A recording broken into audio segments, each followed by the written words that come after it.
Right. An issue that City Council faced again in the spring of this past year was a question of what's called a MOP ordinance, or a Macedonia occupancy program, which was a law that was passed to help find tenants for vacant buildings. The mayor had a business that he had approached, or had approached him, that sought this ordinance but didn't quite meet the specifications. City Council eventually tabled this ordinance because of the failure of this business to meet some of the specifications. But some on council, as well as the mayor, had argued that perhaps there should be more flexibility in that ordinance. Should the city open up more of its purse to help businesses relocate, or in this case they were, I think, moving into a building that they were going to renovate? Or should the city be a little bit more strict on how these businesses get funding from the city? Mr. Miller, we'll start with you. Macedonia enjoyed a near 100% occupancy of their available spaces, and we have to run the city in such a way that it's so desirable for businesses to come that we don't have to give out freebies. We don't have to give tax incentives. And so Macedonia has enjoyed that at points in the past, being a place that people want to come and open up a business. Businesses in Macedonia are profitable. They make money. It's a tremendous location. It has a fabulous workforce. It's great transportation. So I'm opposed to giving money to a business, to millionaires, so they can make more money. I would be opposed to the MOP.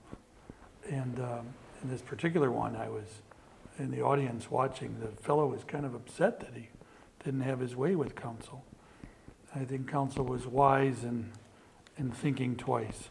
Before you give somebody a tax incentive, you have to think long and hard.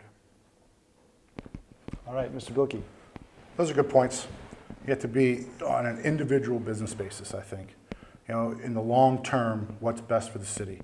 A company such as the one you talked to doesn't think that he had the best deal. He think he could have went somewhere else and got a better deal. Luckily for the city of Macedonia, they decided to stay. If the next company does that, we're not so sure. I like Mike's answer. I mean, you have to look at all the angles.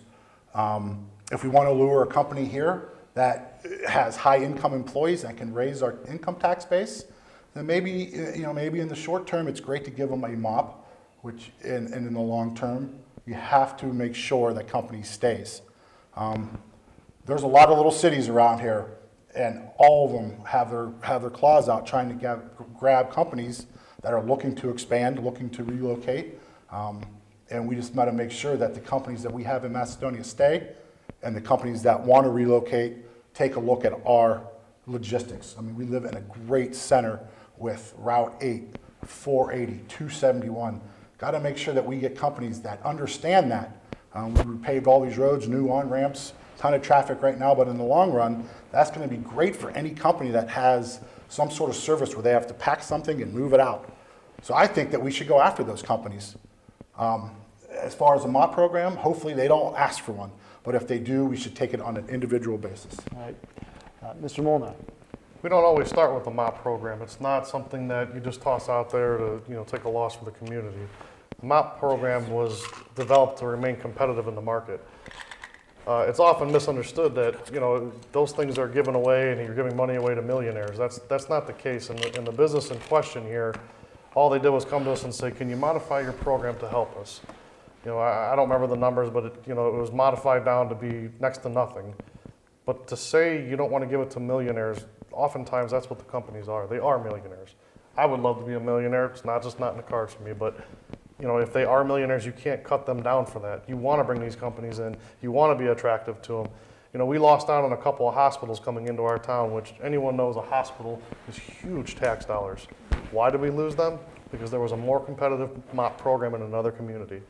So you have to think about that always when you're doing these things. You can't identify a guy that lives in town who's wealthy, who has a nice house. That's irresponsible.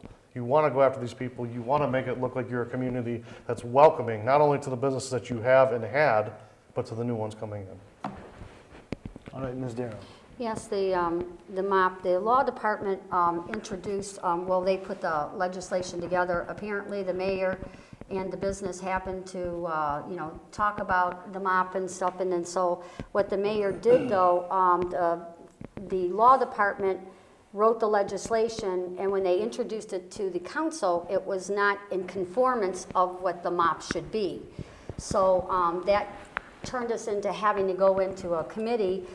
So we had to have a special meeting, and we had the MOP committee there, and we had to look at what was happening, and we tweaked it a little bit. We did look at the legislation to try to work with that other company, but what they were wanting and what the mayor and the law department introduced to us was not in conformance to the MOP. And you just can't do that, because if other businesses that already have the MOP would have found that out, we would have been having a lot of people filling up City Hall. You just can't, you know, just do certain things for certain companies and give special favors like that. You know, if it would have went through, that's what would have happened. But anyhow, we fixed it, and we did give them a MOP, and we fixed it, and we gave it to them. Whether they took it, I have no idea, because I'm not in the administration. All right, Mr. Miller, you have 60 seconds to respond. Years ago, Lear Siegler moved from Maple Heights to Aurora, and that was a big blow to Maple Heights. Twinsburg, next to Macedonia, has Kent State, University Hospital, Cleveland Clinic. There's two reasons why they went there: leadership and leadership. We have space, we have infrastructure, we have location, we have a great workforce, but I don't think we had the leadership to attract and keep a big business like that. Homes do not pay the taxes that keep the city going. It's the income tax from the employees at the companies. Macedonia does a lot of things right, but there's room for improvement. And we need some people on council who are professionals at solving problems. Mr. Bilkie. You know, not to piggyback off of Mike, I think I've done that 2 answers in a row, but you need flexibility. And that's the one thing that I don't think that the current council gave to the mayor and to the law department for the MOP program that was offered to, and I don't want to say the business, but everyone knows who it is. Just for that reason, is you don't want to lose out because somebody else makes a better offer to them. The only way that we're going to do all the programs that we all talked about, pave the roads and do nice things in our park system, is that you have to raise the income tax base. And you do that by attracting companies to come to our town. And sometimes those companies, for the short term, would like to get a deal to get them to come. And flexibility is probably what's needed most in those situations. Mr. Molnar. Leadership, past, present, and future. I was fortunate enough to work for a company in town that does $9 billion in sales a year. Previous leadership brought that company in, attracted that company in, and wants to stay in our town. Presently, we want to retain the people that are in our community. We want to retain the businesses that are successful. If a company is successful so much that they need to move to a larger building to continue to grow their business, why would we not want to be a part of that? One of our own sons owns that company. That's something that we should take pride in. Future. When you do these things in the future, a lot of times they get a break for a certain number of years. After that number of years, they are in contract to say they have to stay another number of years. So what you're doing is essentially setting yourself up for the future to have those tax dollars. A little hit now makes a lot up later on when you can have those dollars that you were giving back to them. So past, present, and future, you have to think about all three. Ms. Darrow. I encourage business to come here. I encourage to keep the businesses here. That's not what happened to us.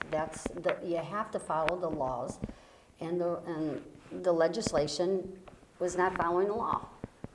I just wasn't following the law. You have to look at it. The MOP was put together. There's a MOP committee, and you have to support what the legislation states. And in this case, The MOP was not in conformance. You can't pass a piece of legislation for somebody when it's incorrect. And that's what happened. I didn't ask this company to come to council. The mayor introduced it to us. We have to look at whatever the mayor brings us. And it's the council's responsibility to look at that legislation and make sure it's in conformance, and it was not.